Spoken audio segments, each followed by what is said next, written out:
বন্ধুরা, এই মহিলাটি তার কাটা কাঠ দিয়ে কাপড় চোপড় পরিষ্কার করতে লাগছে, কিন্তু এটা তো ঠিক না। কাপড় চোপড় নষ্ট হয়ে যায়। তারপর একটি লোক আসে, লোক এসে বলে তুমি কাপড় চোপড় গুলো নষ্ট করে ফেলতেছো।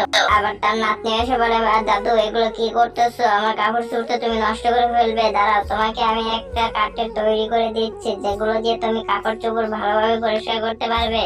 এরপর মেয়েটি কাঠের উপরে একটি আকার তৈরি করে ফেলে, যাতে পরিষ্কার করতে পারে কাপড় চোপড় ভালো করে। এরপরে মেয়েটি সেই কাঠটি কাটতে থাকে এবং ভালোভাবে কাঠগুলো পরিষ্কার করে একটি কাঠের তৈরি পরিষ্কার করা কাপড় চোপড় জিনিস তৈরি করে ফেলে। এরপর মেয়েটি কাপড় চোপড় যাতে ছিঁড়ে না যায় বা নষ্ট হয়ে না যায়, তার জন্য সে ভালোভাবে পরিষ্কার করে নেয় এবং সেগুলোতে ভালোভাবে কালার করে নেয়, যাতে দাদু দেখে অনেক খুশি হয়। এরপর মেয়েটি বলে আমি এই জিনিসটা দাদুকে গিফট করবো, দাদু অনেক খুশি হবে।